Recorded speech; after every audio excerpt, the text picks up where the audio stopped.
ಸಾಕೇತ, ಏನಾಯ್ತು? ಯಾಕೆ ಅಳ್ತಿದ್ಯಾ? ಏನಿಲ್ಲ ಅತ್ತೆ, ಇವತ್ತು ಅಮ್ಮ ಯಾಕೋ ತುಂಬಾ ನೆನಪಾಗ್ತಿದ್ದಾಳೆ. ಅಮ್ಮಂಗೆ ಪೂಜೆ ಮಾಡಿದ್ರೆ ಅವಳು ಸೂಪರ್ ಏಂಜಲ್ ಆಗ್ತಾಳೆ ಅಂತ ಅಪ್ಪ ಹೇಳ್ತಿದ್ರು. ಆದ್ರೂ ನನ್ನ ಮನ್ಸಿಗೆ ಒಂಥರ ಆಗ್ತಾ ಇದೆ.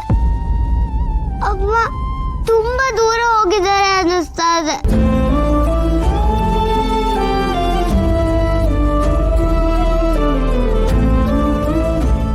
ದುರ್ಗಾ, ಇವತ್ತ್ಯಾಕೋ ಮನೆ ತುಂಬ ಖಾಲಿ ಖಾಲಿ ಅನ್ನಿಸ್ತಾ ಇದೆ. ಈ ಚಿತ್ರ ನೋಡು, ನಾನು ಅಂಬಿಕನ್ ಕಳ್ಕೊಂಡಿದ್ದು ಇವತ್ತಲ್ಲ, ದೂರ ಆಗಿದ್ದು ಸುಮಾರು ದಿನಗಳೇ ಆಯಿತು. ಆದರೆ ನಿನ್ನೆಗಿಂತ ಇವತ್ತೋಳು ತುಂಬ ದೂರ ಹೋಗಿದ್ದಾಳೇನೋ ಅಂತ ಅನ್ನಿಸ್ತಾ ಇದೆ. ಹೃದಯ ಹಿಂಡಿದಾಗ್ತಾ ಇದೆ. ಶ್ರಾದ್ದ ಕಾರ್ಯ ಆದ್ಮೇಲೆ ಮನಸ್ಸಿಗೆ ಸಮಾಧಾನ ಸಿಗುತ್ತೆ ಅಂತಾರೆ, ಆದರೆ ನನಗೂ ಯಾಕೋ ಮನಸ್ಸು ತುಂಬಾ ಭಾರ ಆಗಿದೆ ಅಂತ ಅನಿಸ್ತಿದೆ. ಅಮ್ಮ ಕಣ್ಣಿಗೆ ಕಾಣದೇ ಇದ್ರು ಇಲ್ಲೇ ಎಲ್ಲೋ ಇದ್ದಾರೆ ಅನ್ನಿಸ್ತಿತ್ತು. ಮತ್ತೆ ನಾನು ಮಾತಾಡಿದಾಗ ಅವರೆಲ್ಲದನ್ನು ಕೇಳಿಸ್ಕೊತಿದ್ದಾಳೆ ಅಂದ್ಕೊಂತಿದ್ದೆ. ಆದ್ರೆ ಈಗ ಅವ್ಳು ನಮ್ಮ ಜೊತೆ ಎಲ್ಲೇ ಇಲ್ಲ ಅನ್ನಿಸ್ತಿದೆ. ನನಗೇನಕ್ಕೆ ಹೇಗಾಗ್ತಿದೆ?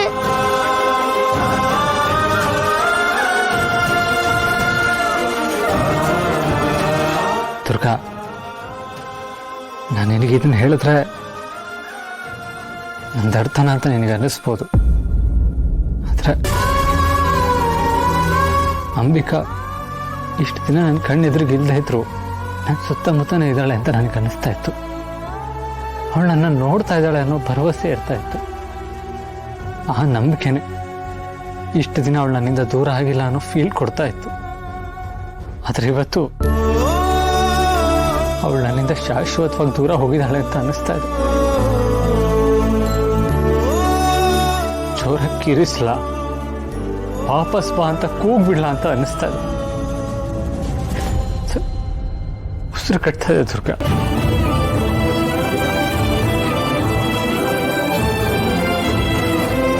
ಬಾಸು, ನಿಮ್ಮ ಹಾಗೇನೆ ನನಗೂ ಆಗ್ತಿದೆ ಅಂತ ನಾನು ನಿಮಗೆ ಹೇಗೆ ಹೇಳಲಿ?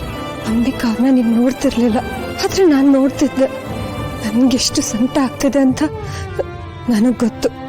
ಆದ್ರೆ ನೀವು ಪಡ್ತಿರೋ ನೋವನ್ನ ನನ್ನಿಂದ ನೋಡಕ್ ಆಗ್ತಿಲ್ಲ ಬೋಸು.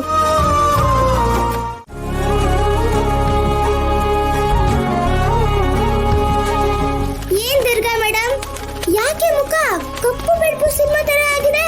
ಯಾರಾದ್ರೂ ವಿಲನ್ ಎಂಟ್ರಿ ಕೊಟ್ಟಿದಾರಾ ಅಥವಾ ಸೀರಿಯಲ್ ಅಲ್ಲಿ ಟ್ವಿಸ್ಟ್ ಗಳಿರೋ ಹಾಗೆ ನಿಮ್ ಕಥೆಯಲ್ಲೂ ಏನಾದ್ರೂ ಟ್ವಿಸ್ಟ್ ಬಂತಾ? ಇವತ್ತು ಶ್ರಾದ್ದ ಆಯ್ತಲ್ಲ, ಅದ್ರ ಬಗ್ಗೆ ನಂಗೆ ತುಂಬಾ ಅಸಮಾಧಾನ ಇದೆ. ಏನೋ ದೊಡ್ಡ ಎಡ್ವಟ್ ಆಗಿರ್ಬೋದು ಅಂತ ಅನ್ಸ್ತಿದೆ ಮಣಿ. ಎಡ್ವಟ? ಅಯ್ಯಯ್ಯೋ, ತೋಮ್ ತರಣನ ತೋಮ್ ತರಣನ ತೋಮ್ ತರಣನ, ಇದು ಪಕ್ಕ ಕ್ರೈಮ್ ಸ್ಟೋರಿ ಟ್ವಿಸ್ಟ್ ತರ ಇದೆಯಲ್ಲ. ಏನ್ ದುರ್ಗಾ, ಆ ಪಂಡಿತರು ಮಂತ್ರ ಹೇಳ್ಬೇಕಾದ್ರೆ ಯಾವ್ದಾದ್ರು ಬ್ಯಾಕ್ ಗ್ರೌಂಡ್ ಮ್ಯೂಸಿಕ್ ಚೇಂಜ್ ಆಯ್ತಾ? ಇಲ್ಲ ಕುಂಕುಮ ಚೆಲ್ಲಿ ಪಿಂಡ ಬಿದ್ದೋಗಿ ಹಾರ ಹೊರಗ್ ಬಿದ್ದು ಅಪಶುಕನ ಆಯ್ತಾ? ಮಣಿ, ಮೊದ್ಲೇ ನನ್ ತಲೆ ಕೆಟ್ಟಿದೆ, ನೀನ್ ಇನ್ನೂ ಕೆಡ್ಸ್ಬೇಡ. ಆಯ್ತು ಬಿಡು, ಕೋಪ ಮಾಡ್ಕೋಬೇಡ. ಸರಿ, ನಿನಗೆ ಯಾಕೆ ಎಡ್ವಟ್ ಆಗಿದೆ ಅಂತ ಅನ್ಸುತ್ತೆ ಅಂತ ಹೇಳು. ಅಂಬಿಕಾ ಅವ್ರ ಆತ್ಮಕ್ಕೆ ಮುಕ್ತಿ ಸಿಕ್ಕಿದ್ಯೋ ಇಲ್ವೋ ಅನ್ನೋದೇ ನನ್ನ ಕಾಳಜಿ. ಶ್ರಾದ್ದ ಆದ್ಮೇಲೆ ಅವರು ಶಾಂತಿಯಿಂದ ಹೋಗ್ಬೇಕಿತ್ತು, ಆದ್ರೆ ಅವ್ರನ್ನ ಯಾರೋ ಬಲವಂತದಿಂದ ಎಳ್ಕೊಂಡು ಹೋದ್ರು ಅಂತ ನಂಗೆ ಅನಿಸ್ತಾ ಇದೆ.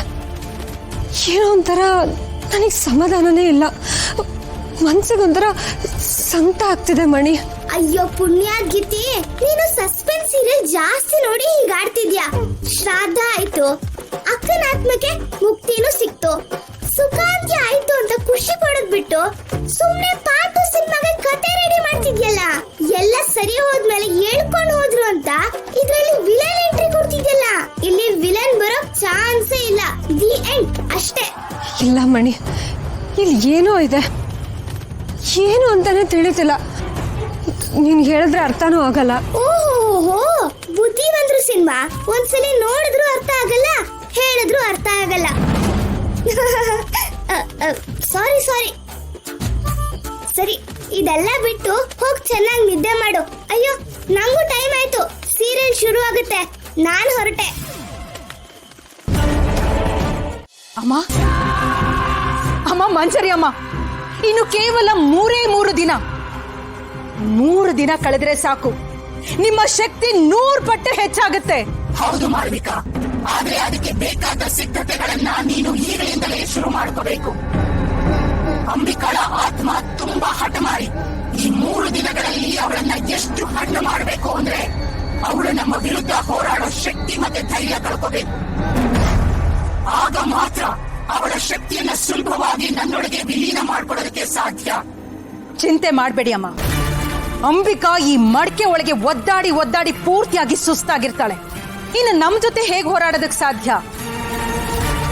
ಅವಳ ಆತ್ಮ ಒಂದು ಸಲ ನಿಮ್ ಜೊತೆ ಸೇರ್ಕೊಂಡ್ರೆ ಸಾಕು, ನಿಮ್ಗೆ ಅರ್ಧದಷ್ಟು ಅಮರತ್ವ ಪಡ್ಕೊಂಡ ಶಕ್ತಿ ಬರುತ್ತೆ ಅಲ್ವಾ? ಹೌದು, ಆಮೇಲೆ ನಮಗೆ ಬೇಕಿರೋದು ಹಿತಾಬಲಿ ಮಾತ್ರ. ಹೌದು ಅಮ್ಮ, ಅದು ಕೂಡ ಆದಷ್ಟು ಬೇಗ ಆಗತ್ತೆ. ಹಿತ ಬಲಿ ಕೊಟ್ರೆ 1000 ವರ್ಷಗಳ ಹಿಂದೆ ನಮ್ಮ ಕೈ ತಪ್ಪಿದ ಆ ಗುರಿ ಈ ಸಲ ನಮ್ಮದಾಗತ್ತೆ. ಆಗಬೇಕು. ಈ ಸಲ ಯಾವುದೇ ಅಡೆತಡೆಗಳು ಬರೋದಿಲ್ಲ. ಅಂದು ಕೈ ತಪ್ಪಿದ ಅಮರತ್ವ ಈಗ ನಿಮ್ಮ ಪಾಲಾಗತ್ತೆ.